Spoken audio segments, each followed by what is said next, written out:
Papa Schwing, coming to you with the weekly projections video here. So back in the kitchen, man, your commish is having some trouble finding a good place to film these videos these days. It's not like back in Doha where I had a nice, quiet classroom. Try the classroom here at school, or here in Medford, I should say, and it's just too much echo. It's too loud. Didn't like the sound that was coming through. I couldn't stand watching that video back. So want to make it enjoyable for you guys to watch as much as possible, make it easy to hear me, and these amazing insights and projections that I have for our league. So yeah, it's Wednesday afternoon here in Oregon. So those of you in Doha are going to be waking up here pretty soon. Bert should probably already be up in China, I would imagine. Lucas is probably still pretty asleep there in Sweden. And let's see, about 8 o'clock Philly time, 4 p.m. Pacific. So that's where we're coming to Wednesday night. The one good thing about filming at school is the upload speeds are way better on my school internet. Download speeds better at my house, upload speeds better at school. So this takes a while to upload when I'm doing it from here, which means I gotta keep the videos short. I gotta keep them shorter so there's less to upload when I'm filming from home. All right, so need to jump in now then to the weekly projections, the weekly predictions, commish picks. Went 5-0 last week, looking to keep that rolling. And we're going to jump right into it. So I'm going to do the game of the week at the end. Again, I'm going into a little more detail with those ones. So let's get started with what shows up first on my app, which is me. Lord of the Schwings Dynasty 1-0 coming into this week, playing against the Portland Ducks, who are also 1-0 this week after a nail-biter finish to win week 1 against Phil, against Duck the Vax. And right now the projection has me favored 199.92 to 190.99, so about 9 points spread right here. There's some key matchups in this game for sure. Darren Waller against Pittsburgh. So Darren Waller targeted 19 times in the Raiders week 1 game. Huge target numbers, especially for a tight end. But Pittsburgh's defense is amazing. They looked really good against Buffalo. And is Waller going to get the same points for me this week? I'd love it if he did. Obviously, it helps me break 200 when he does that. David Montgomery is going up against Cincy. He's projected for 20.4 points. I love that matchup for me. Najee Harris for Sean is going up against Las Vegas. He's getting 22 points. So Najee's getting 2 more points than David Montgomery going up against Las Vegas. David Montgomery looked great in week 1. He looked really good if you watch that game. He's against the Rams defense, and he still put up 20 points.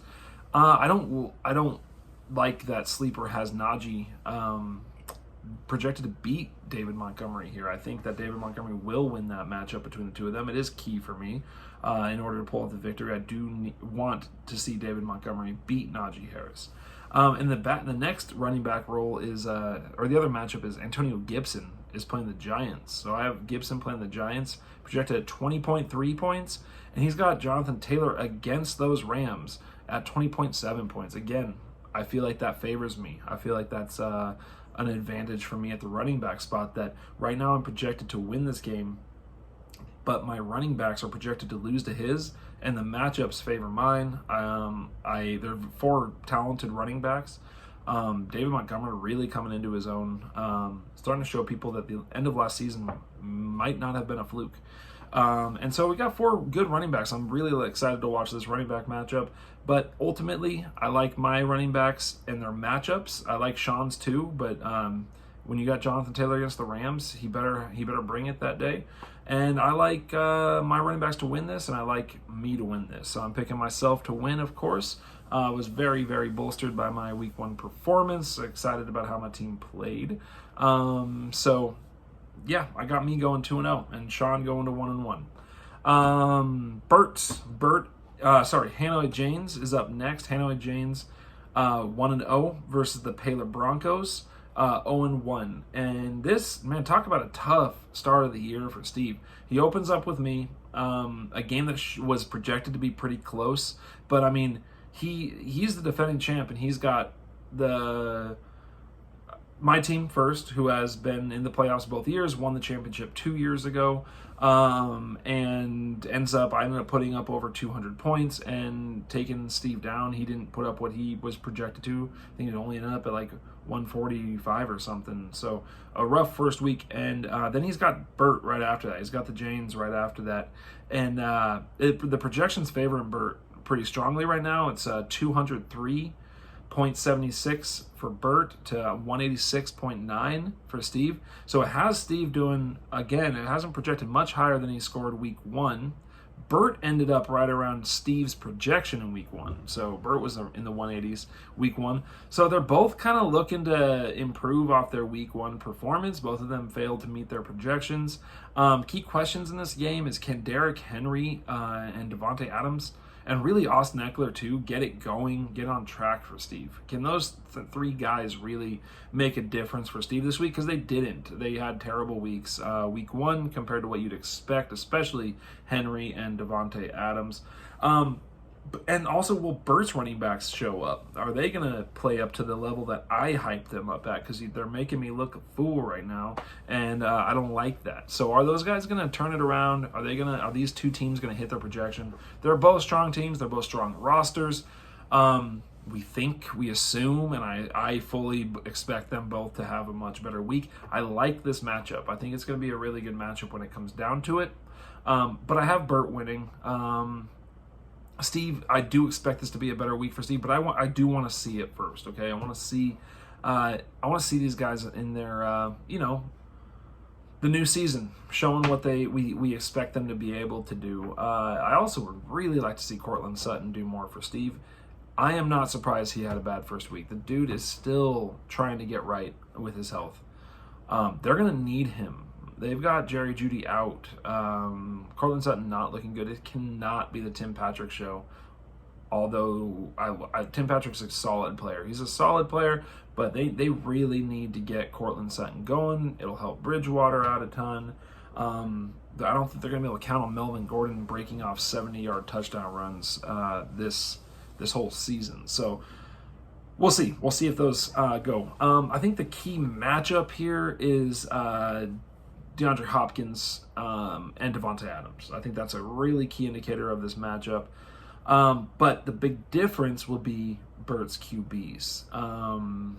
Steve's kind of suck. Steve's QBs aren't very good. Sorry, Steve.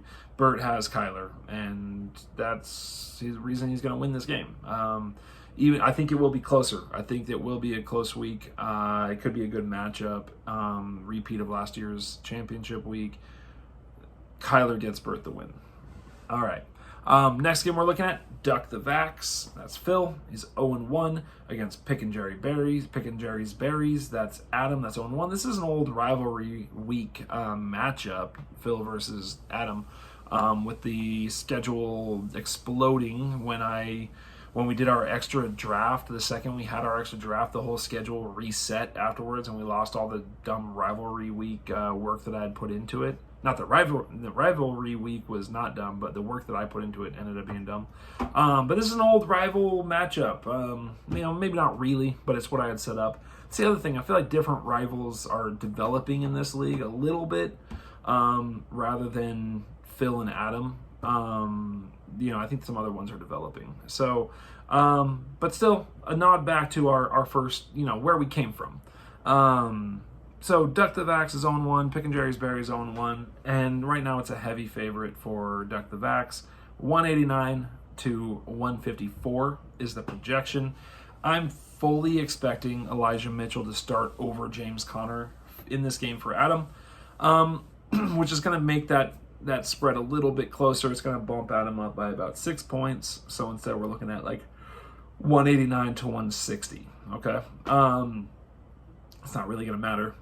Phil's a solid team. It's a solid, not great team. He needs some QB play to be a lot better. He has Alvin Kamara and Justin Jefferson. He's got Damian Harris. Kamara is a superstar. Justin Jefferson's a superstar. There's not many other stars on this team, fantasy stars especially. right now. AJ Brown, sure, can get there. But it better be better than last week. But really, yeah, I just think he's going to win this game because his team is solid. I think Phil's team can beat almost anyone most weeks. I don't think he will, on average, beat the upper 3 or 4 teams in this league. But he can beat. I think he's in that upper half of the league, upper 6 teams, a playoff contender. He should be, and so he's got a solid team. I think he'll win this game rather comfortably. Kamara and Justin Jefferson get him enough done. Adam is still in building. He's still in building mode. Obviously, Cam Akers, huge loss for that. But he has lucked out a little bit with Elijah Mitchell, seeing so many people ahead of him go down, get hurt. So he's got some players. Zeke could have a better week this week. You'd hope so. He just needs some more depth, needs some more pieces, needs Brandon Ayuk to play too. My goodness, what's up with that? All right, so that's I got Duck the Vax winning that one. So that's 3 games. I've got myself beating Sean, Bert beating Steve, and Phil beating Adam. All right, now next game we're going to go to is not the game of the week. In fact, this is what I'm looking at as a stinker of the week a little bit. It could be. This is Riddle Me This. Lucas is 0-1. Cali Style is 0-1. And the projection right now is 169 for Lucas to 150 for JD's Cali Style team. This, to me, is a must-win for both teams whenever they meet each other. This is one where if you want to sneak into the playoffs, either one of these teams, if they want to sneak into the playoffs, they got to beat each other. I don't think JD's sneaking into the playoffs this year. I've said that.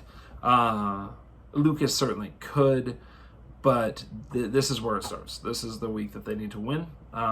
Based on the scoring last week, JD actually would have beaten Lucas last week in week 1. I like the overall talent of Lucas's roster better. They just there's a lot of uncertainty in their situation. I just think it's Lucas is the better team. Riddle Me This is the better all-around team. They're just both lacking firepower, and Lucas is definitely lacking firepower. But you saw Mark Ingram and Melvin Gordon surprisingly decent in week 1 for JD. I think that gives them some hope that if they can ride out those 2 guys, if their teams are just going to use them till they, their legs fall off, that could help JD win a couple games this year that I didn't think he would win. Will it last? Are those 2 guys going to be the workhorses?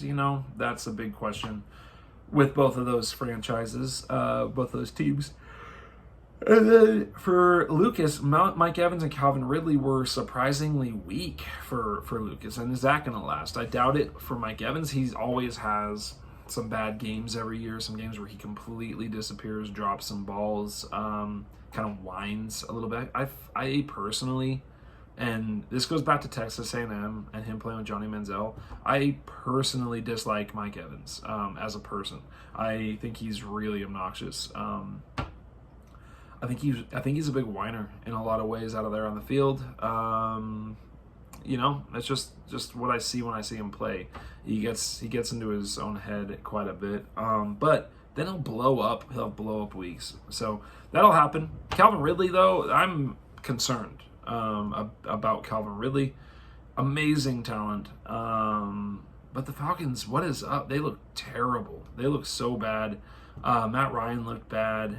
Will they turn it around? I sure hope so for anyone who is a manager of Calvin Ridley and invested high draft capital in him this year. Surprisingly weak in week 1 for both Mike Evans and Calvin Ridley. This is also a battle of New England tight ends. Johnny Smith versus Hunter Henry. Smith got the best of it in week 1, and I think he will again. Lucas bounces back just enough and beats JD, but I don't like it. I don't like the pick. I'm picking it. But I honestly, with JD outscoring Lucas in week 1, it makes me nervous about this pick. But that's what I got projected. I gotta trust my ratings, so that's where I'm going. Now on to the last game.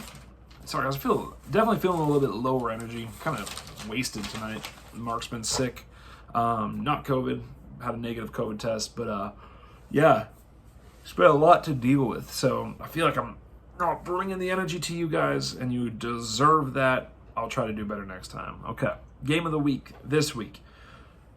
The only two teams that are left, the only two teams I haven't talked about, Albuquerque Janes, Daryl, Week 1 high scorer versus Oregon Beer Force, Mark. The projection's not the closest out of these games. I think, I didn't write down the differences, unfortunately. But, yeah, they're a 9-point difference. I think Sean and I are actually closer, but I'm not going to go with myself 2 weeks in a row for the game of the week. Plus, I think this has a chance to be a very good matchup. There is a lot that is interesting about this game. That's why I went with it. So, Albuquerque Janes, high score, week 1, 230 points. Just an absolute monster week for Daryl, and a lot of things lined up really well for that to happen. Oregon Beer Force, marked 181, started the week terribly. His projection had him losing to JD, but a big second half by the Seahawks bumped him back into the game and helped him cruise to an easy victory, pushing 200 points. Man, this is a quarterback battle this week. It really is. This is a good quarterback battle. Mahomes is playing Baltimore, so that's big. That's a big matchup for Patrick Mahomes. Something about when those two teams meet right now. They're not rivals, but you just know these are two AFC Super Bowl favorites going head to head, and you can tell Lamar always wants to beat. He has that. There is that, like, okay, it is Mahomes, and then it's Lamar in terms of AFC quarterbacks. Like, there's a drop off here. Obviously Josh Allen's in there too, and probably the number 2 now. So Lamar is always trying to prove something. I think all of his weapons are so beat up. I don't know that Mahomes is going to have to score as much as he would normally have to score against the Ravens. I don't know that Baltimore is going to be able to hang those points on the Chiefs. The Chiefs don't take their foot off the pedal, but that could be an issue here. It might be a lower scoring game. The defenses are good, especially Baltimore's, and I don't think Baltimore's offense is good enough. So on the flip side, we got Russell Wilson, obviously, starting for Mark, versus Tennessee at home. Tennessee did not look good. Really had a hard time with Arizona in week 1. Man, that could be a scoring fest for the Seahawks. That could be a major score fest for the Seahawks. Russ is projected right now to get 30.78 points, while Mahomes is projected at 30.68 points. Mark favored by 1/10 of a point there.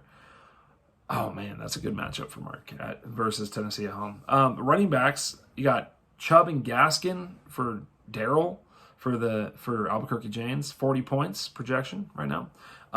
Carson and Mixon, Chris Carson, Joe Mixon for Mark. Coming in favored, 44 points. I like that lineup with Mixon especially. 44 points going up against Chicago, I believe. That's right. Yes, Chicago's playing Cincinnati. So I like that matchup. Chicago's good against the run. They are. They're still stout up front.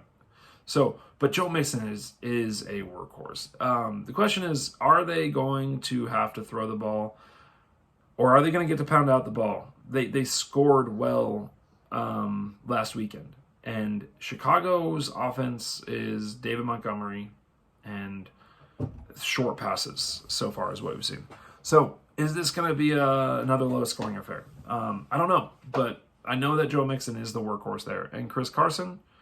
Man, if he doesn't fumble the ball, he should be good in this game against Tennessee. He's got that fumble issue coming back, and Pete Carroll will bench him if that continues. But right now, Mark's running backs are favored. Okay, on to wide receivers, we've got Hill, Tyreek Hill, Steph Diggs, and Antonio Brown for Daryl. Looking at 55-point projection. That's low. There's no fucking way that that's what they get. It's low. That is a low projection. I refuse to believe it's not a low projection when Tyreek scored 37 on his own last week. Looks unguardable. Meanwhile, DK Metcalf, Tyler Lockett, and Corey Davis also projected for 55 points. And there's no way that Daryl's 3 receivers don't beat Mark's. I refuse to believe it, and I will chug a beer on here if I'm wrong. If those 3 of combination of Hill, Diggs, and Brown, if the players in Daryl's wide receiver spots don't outscore the players in Mark's wide receiver spots, I'll definitely chug a beer right here on the camera, because I'm making that bet right now. There's no way that those should be projected even, not after week 1.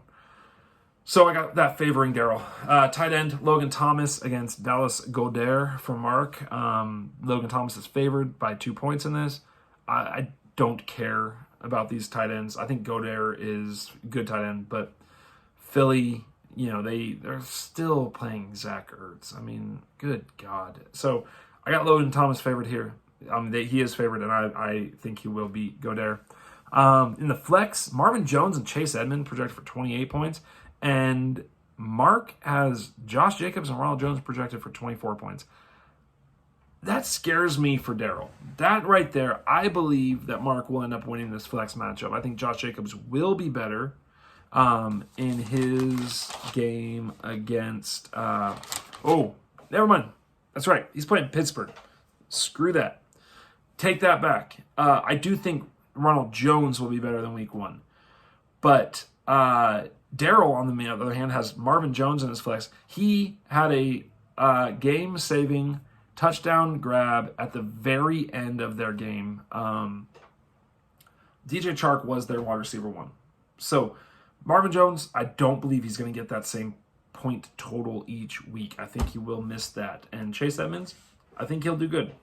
I am torn on this one. I have it favoring Daryl because of that Josh Jacobs Pittsburgh matchup. But it hinges on Ronald Jones. That's who's the hinge point here. Ronald Jones, Tampa Bay. I mean, I would not be surprised if the dude scores 20 points this weekend. After nothing last week, getting nothing for Mark. I wouldn't be surprised if the guy comes out and scores 20 points or more. It's just the way it goes. Defenses. Daryl's got the Steelers versus Las Vegas. Man, that's a good defense. They're going up in offense against offense who can score. I hope Darren Waller scores, but I think Steelers will do very well in that game. I'm expecting them to really limit Derek Carr, whose wide receivers until 2 minutes left in the fourth quarter looked useless. Brian Edwards and Henry Ruggs looked almost useless until 2 minutes left in the fourth quarter. Did they figure something out there? Maybe. Did Derek Carr realize he had some wide receivers on the field? He's like, who's that guy? Who's that? Oh, no, not Darren Waller. No, the little guy behind him. Oh, okay, that's it's Brian Edwards, 83, 89. 83 is Waller, 89, Brian Edwards. It's incredible how unguardable Brian Edwards was from that point on. So did they figure something out, or I don't know. And then, sorry, little tangent run there. Mark has the Seahawks versus the Titans. So, of course he does. Quarterback, 2 wide receivers, 1 running back, and the defense against a matchup that should be good for them. The Titans, I really hope for their sake, I really hope for a lot of their players' sake, because they have some important players on their team, they figure that out. They figure out their situation and they play better this week. But right now, that looks like it favors the Seahawks a lot, and that should favor Mark.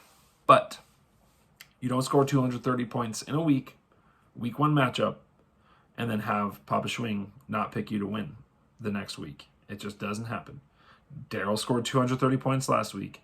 Until he proves to me that he's not a 200-plus point a game team, I'm picking Daryl. He's got the victory coming this week in the game of the week, and that's my projections. Thank you guys for watching. Love you all. Looking forward to some more football this weekend. And, just stay safe out there, friends. All right, bye-bye.